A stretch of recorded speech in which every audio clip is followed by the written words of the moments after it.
जी, बिस्मिल्लाहिर्रहमानिर्रहीम। आज हम बात करेंगे ट्रांजिशन मेटल्स की ऑक्सीडेशन स्टेट्स की। देखिए, हमने तमाम 3D सीरीज के ट्रांजिशन मेटल्स के एलिमेंट्स लिख दिए हैं। Scandium, titanium, vanadium, chromium, manganese, iron, cobalt, निकल, कॉपर और जिंक। स्कैंडियम का एटॉमिक नंबर 21 है, 22 इसका, फिर 23, 24 क्रोमियम का, 25 मैंगनीज का, 26 आयरन का, कोबाल्ट का, 27 निकल, 28, 29 और 30। फिर हमने ये इनके इलेक्ट्रॉनिक कॉन्फ़िगरेशन लिखी कि पहले 18 इलेक्ट्रॉन आपको पता है स्कैंडियम के आर्गन की कॉन्फ़िगरेशन के इक्वल हैं। फिर 4s में 2 इलेक्ट्रॉन और एक 3d में इलेक्ट्रॉन। क्रोमियम के केस में 4s में 1 इलेक्ट्रॉन और 3d में कितने इलेक्ट्रॉन हो जाते हैं? 5 इलेक्ट्रॉन स्टेबल इलेक्ट्रॉनिक कॉन्फ़िगरेशन करने के लिए। इसी तरह कॉपर के केस में भी 1 इलेक्ट्रॉन किधर आ गया 4s में और 3d में कितने इलेक्ट्रॉन हो गए? 10 इलेक्ट्रॉन हो गए। अब जब हम इसकी वेरिएबल ऑक्सीडेशन स्टेट की बात करेंगे तो हमने पढ़ा है कि ट्रांजिशन मेटल्स क्या करती हैं? वेरिएबल ऑक्सीडेशन स्टेट शो करवाती हैं। तो वेरिएबल ऑक्सीडेशन स्टेट शो करवाने के लिए 3d ऑर्बिटल्स कहते हैं जी बहुत ज्यादा इंपॉर्टेंट रोल प्ले करता है। तो कैसे इंपॉर्टेंट रोल प्ले करता है? देखें, जब भी इलेक्ट्रॉन निकाले जाएंगे तो हमेशा वैलेंस शेल से निकाले जाएंगे और वैलेंस शेल कौन सा बनता है? वो 4s बनता है। 4s के ये दोनों इलेक्ट्रॉन यहां से निकल गए तो स्कैंडियम की पहली ऑक्सीडेशन स्टेट क्या हुई? ये हुई +2। फिर हमारे पास एक इलेक्ट्रॉन ये भी निकल गया, कितनी ऑक्सीडेशन स्टेट होगी? +3 होगी। फिर हमारे पास टाइटेनियम के ये 2 इलेक्ट्रॉन निकल गए +2। फिर ये एक इलेक्ट्रॉन निकला +3 और फिर एक और इलेक्ट्रॉन निकल गया तो कौन सी इलेक्ट्रॉनिक कॉन्फ़िगरेशन होगी? +4 तक। इसी तरह वेनेडियम की इलेक्ट्रॉनिक कॉन्फ़िगरेशन कहां तक जा सकती है और ऑक्सीडेशन स्टेट जो है ये कितनी शो करवाएगा? देखिए, ये वेनेडियम की हमने इलेक्ट्रॉनिक कॉन्फ़िगरेशन लिखी है। 2 इलेक्ट्रॉन इसमें से निकल गए तो +2, फिर +3, +4 और +5, +3, +4 और +5। क्रोमियम देखिए, +2 इलेक्ट्रॉन, हमेशा जब भी इलेक्ट्रॉन निकलेंगे तो ये 2 इलेक्ट्रॉन 4s के 2 इलेक्ट्रॉन काउंट होंगे तब। फिर ये 2 इलेक्ट्रॉन जब 4s के काउंट होंगे तो क्रोमियम ने पहले 2 इलेक्ट्रॉन निकाल दिए 4s में से, +2 होगी, फिर +3, +4, +5 और +6। +2, +3, +4, +5 और +6 होगी। इसी तरह बेटा मैंगनीज के ये 2 इलेक्ट्रॉन +2, +3, +4, +5, +6 और +7 तक जो है इसकी ऑक्सीडेशन स्टेट जाती है। आयरन की फिर देखिए +2, +3, +4, +5, +6, लेकिन ये 2 इलेक्ट्रॉन नहीं निकाले जा सकते क्योंकि अब डी में पेयरिंग स्टार्ट होगी है। डी में पेयरिंग स्टार्ट होने की वजह से इसकी ऑक्सीडेशन स्टेट क्या होगी? +2, +3, +4, +5, +6। इसी तरह हमारे पास कोबाल्ट के लिहाज से देखें +2, +3, +4, +5 तक। क्यों? क्योंकि यहाँ के बाद दोबारा क्या स्टार्ट होगी? पेयरिंग। निकल की कॉन्फ़िगरेशन देखें +2, +3 और +4। आर्गन की निकल के बाद कॉपर की कॉन्फ़िगरेशन देखें, कॉपर के ये 2 इलेक्ट्रॉन निकले तो +2 भी हो गई और +3 भी हो सकती है। जिंक के सिर्फ और सिर्फ किसमें से इलेक्ट्रॉन जाएंगे? 4s में से, तो सिंगल ऑक्सीडेशन स्टेट शो करवाएगा +2 की। तो देखें, जैसे जैसे अनपेयर्ड इलेक्ट्रॉन स्टार्ट हो रहे थे, अनपेयर्ड इलेक्ट्रॉन्स की वजह से हमारे पास क्या हो गया? वेरिएबल ऑक्सीडेशन स्टेट शो हुई।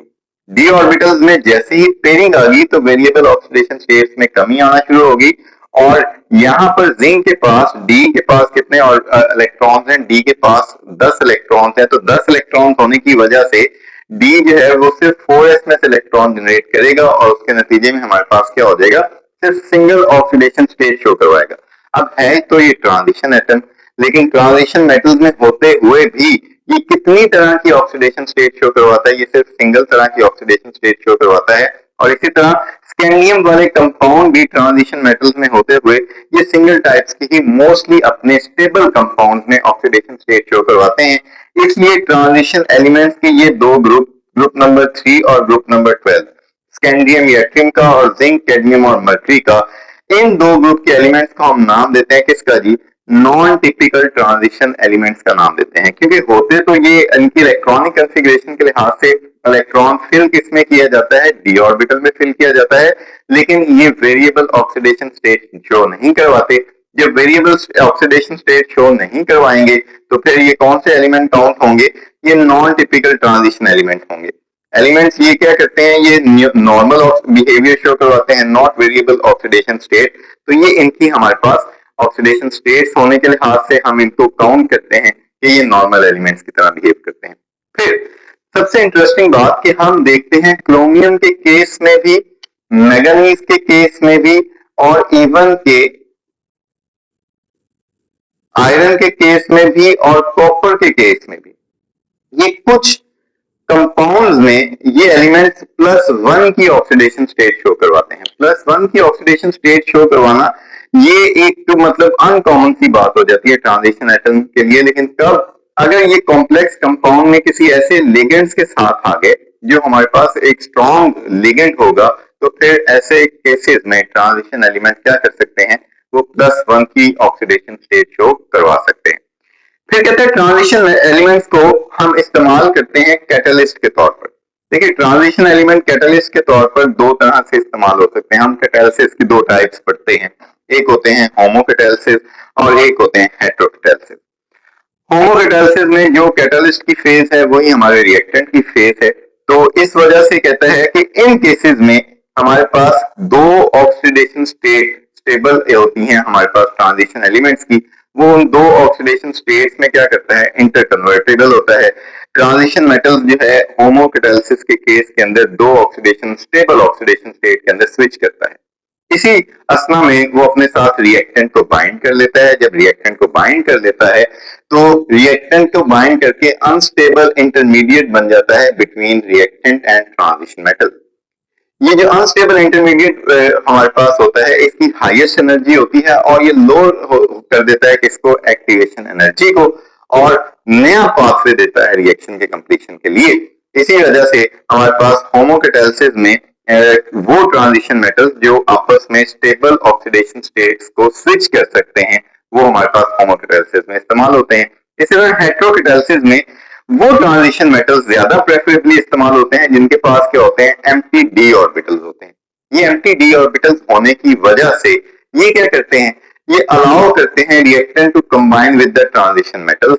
ट्रांजिशन मेटल इनके साथ जब बाइंड कर जाती हैं तो ये टेम्परेरी एक्टिवेटेड कॉम्प्लेक्स बना देता है। टेम्परेरी एक्टिवेटेड कॉम्प्लेक्स होने की वजह से इनकी एक्टिवेशन एनर्जी लो हो जाती है।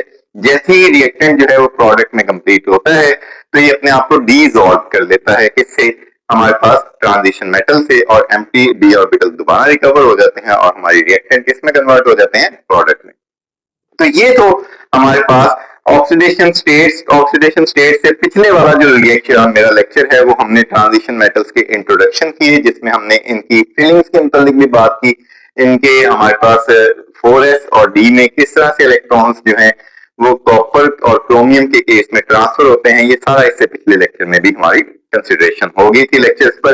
फिर जी आज हम पढ़ेंगे मजीद कुछ कि ट्रांजिशन मेटल कॉम्प्लेक्सेस क्या होते हैं। देखें कॉम्प्लेक्स मेटल्स के मुतालिक या कॉम्प्लेक्स कंपाउंड्स के मुतालिक और कॉम्प्लेक्स आयन के मुतालिक हमने चैप्टर नंबर जो 17 था यानी कि ग्रुप 2 के एलिमेंट्स, उसमें भी बड़ी डिटेल से डिस्कस किया कि जब भी सेंट्रल मेटल के गिर्द कोई पॉलीडेंट जो है वो मल्टीपल ऐसे एटम्स या ग्रुप ऑफ एटम्स अटैच हो जाएं जो उसकी तरफ क्या प्रेजेंट करें, उसकी तरफ क्या डोनेट करें, lone pair of electron donate करें और इसके साथ डेटिव बॉन्ड बना लें।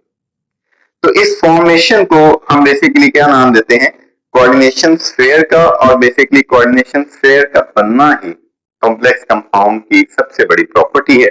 तो यहाँ पे मेनली जो कॉम्प्लेक्स कंपाउंड होते हैं वो किनकी वजह से होते हैं, वो ट्रांजिशन मेटल की वजह से होते हैं। तो ये हमारे पास ट्रांजिशन मेटल्स इसमें एज अ सेंट्रल मेटल के तौर पर बिहेव करती हैं और इनके इर्द गिर्द जो भी atom group of atom attach होते हैं जो इस सेंट्रल मेटल की तरफ अपने लोन पेयर डोनेट करते हैं, इनको लिगेंड बोलते हैं। लिगेंड जो होते हैं ये मल्टीपल टाइप्स के होते हैं जो आगे जाके हम पढ़ेंगे। लिगेंड क्या करते हैं, अपने लोन पेयर डोनेट करते हैं सेंट्रल मेटल के एम्प्टी ऑर्बिटल्स की तरफ। ये किसी न किसी अपनी ऑक्सीडेशन स्टेट पर एम्प्टी डी ऑर्बिटल कंटेन कर रहे होते हैं, एम्प्टी ऑर्बिटल कंटेन कर रहे होते हैं, जिसकी वजह से सेंट्रल मेटल्स जो है वो इनसे लोन पेयर एक्सेप्ट कर रहे होते हैं और डेटिव बॉन्ड बना रहे होते हैं। तो ये हमारे पास सेंट्रल मेटल जो है ये इनमें मौजूद होता है। इर्द गिर्द एटम, ग्रुप ऑफ एटम क्या होते हैं, इनके लिगेंड्स होते हैं, और हमारे पास सेंट्रल मेटल और लिगेंड्स के इस कॉम्बिनेशन को हम नाम देते हैं कोऑर्डिनेशन स्फीयर का। कोऑर्डिनेशन स्फीयर के ऊपर ये तो फिलहाल मैंने अटैच किया हुआ एक न्यूट्रल लिगेंड। अमाइन जो है न्यूट्रल लिगेंड की फॉर्म में है, न्यूट्रल होने की वजह से अमाइंस पर कोई चार्ज नहीं है। कॉपर की यहाँ पर ऑक्सीडेशन स्टेट क्या है, +2 है, और यही ओवरऑल चार्ज आ जाता है किस पर, चार्ज ऑन कोऑर्डिनेशन स्फीयर। यहाँ पर कॉपर ने कितने लोन पेयर जो है वो अपनी तरफ अटैच किए हुए हैं, कॉपर का यही कोऑर्डिनेशन नंबर कहलाएगा। कोऑर्डिनेशन नंबर से क्या मुराद है, कोऑर्डिनेशन नंबर से मुराद है कि सेंट्रल एटम कितने लोन पेयर के साथ अट्रैक्ट कर रहे हैं, कितने लोन पेयर या कितने डेटिव बॉन्ड बना रहे हैं। Number of dative bond with central metal is called coordination number. तो यहाँ पे इस कॉम्प्लेक्स आयन में कॉपर का कोऑर्डिनेशन नंबर कितना है, ये 4 है, और कॉपर के ऊपर इस पूरे स्फीयर के ऊपर कितना चार्ज आया है, +2। तो this is the charge on coordination sphere. यहाँ पर मेनली हम बात करेंगे लिगेंड्स की, और लिगेंड्स की नेचर की, उनकी टाइप्स की। कहता है लिगेंड्स हमारे पास 3 तरह के हो सकते हैं, एनायनिक यानी कि नेगेटिव लिगेंड्स, न्यूट्रल यानी कि हमारे पास कोई चार्ज होने नहीं है जिनके ऊपर, और कैटायनिक यानी कि पॉजिटिव लिगेंड। अब एनायनिक लिगेंड्स की एग्जांपल जैसा कि मैंने क्लोरो, हाइड्रोक्सो, ब्रोमो, सियानो और ऑक्सलेटो दी है। बेटा जब भी हमारे पास एनायनिक लिगेंड होगा जिस पर नेगेटिव चार्ज होगा, तो हमेशा याद रखें इनके वर्ड के आखिर में ओ अटैच हो जाएगा। तो लफ्ज क्लोरीन का या क्लोराइड का क्या बन गया, ये क्लोरो बन गया, इसका हमारे पास हाइड्रोक्सो बन गया, ये ब्रोमो बन गया, ये सियानो बन गया, और ये ऑक्सलेटो बन गया। इसी तरह न्यूट्रल लिगेंड वाटर के लिए एक्वा का वर्ड इस्तेमाल करते हैं, NH2 के लिए अमाइन का कार्बोनाइल है, सिंपल। लेकिन जो रेयर लिगेंड्स हैं, कैटायनिक लिगेंड या पॉजिटिव लिगेंड्स हैं, यहाँ पे NO पॉजिटिव है, तो इनके वर्ड के आखिर में IUM यानी कि नाइट्रोसोनियम बन गया। इसी तरह हाइड्राजीन के साथ H पॉजिटिव एक आ गया यहाँ पर, तो ये क्या बन गया, हाइड्राजीनियम बन गया। अब according to number of lone pair donation, ligands कितने लोन पेयर दे रहा होता है सेंट्रल मेटल की तरफ, उसके लिहाज से हम इनको नाम देते हैं मोनोडेंटेट लिगेंड्स। मोनोडेंटेट लिगेंड्स क्या होते हैं, जो सेंट्रल मेटल की तरफ सिर्फ एक लोन पेयर डोनेट करें, एक डेटिव बॉन्ड बनाएं। एक्वा, अमाइन, कार्बोनाइल, क्लोरो ये एग्जांपल हैं किसकी, ये मोनोडेंटेट लिगेंड्स की एग्जांपल हैं। बाइडेंटेट लिगेंड्स में ऑक्सलेटो है, और हमारे पास 1,2 डाई अमाइनो इथाइलिन है। 1,2 diamino ethylene lone pair एक इस नाइट्रोजन से और एक इस नाइट्रोजन से डोनेट करेगा किसकी तरफ, सेंट्रल मेटल की तरफ। तो ऐसा लिगेंड जो हो तो सिंगल लिगेंड है, लेकिन कितने लोन पेयर डोनेट कर रहा है, 2 लोन पेयर, तो ऐसे लिगेंड्स को हम क्या नाम देते हैं, बाइडेंटेट लिगेंड्स। तो पॉलीडेंटेट लिगेंड्स भी होते हैं, जैसा कि ethylene, die amine, tetra acetate ion है। ये हमारे पास स्ट्रक्चर बना हुआ है किसका जी, ethylene, die amine, tetra acetate ion का। अब ये हमारे पास एक लिगेंड जो है यहाँ एक जो है लोन पेयर इधर से डोनेट करेगा, एक इधर से डोनेट करेगा, एक इधर से डोनेट करेगा, एक इधर से डोनेट करेगा, और एक इधर से और एक इधर से। यानी कि ये सेंट्रल मेटल की तरफ कितने लोन पेयर डोनेट कर सकता है, ये 6 लोन पेयर डोनेट कर सकता है। तो ये हेक्साडेंटेट लिगेंड्स की एग्जांपल है। तो इस तरह लिगेंड्स जो हैं ये सेंट्रल मेटल के साथ क्या करते हैं, ये कोऑर्डिनेट कोवलेंट बॉन्ड बनाते हैं, डेटिव बॉन्ड बनाते हैं, और अपने लोन पेयर उनके एम्प्टी ऑर्बिटल्स में एडजस्ट करते हैं, और इन्हीं की बेस पे इनकी शेप, ज्योमेट्री और स्ट्रक्चर बनते हैं, और ऐसा बनने वाला कंपाउंड कॉम्प्लेक्स कंपाउंड बनाता है। फिर आगे इनके स्ट्रक्चर्स, इनकी हाइब्रिडाइजेशन और इनकी ज्योमेट्री के हवाले से बात करेंगे। बहुत शुक्रिया, थैंक यू।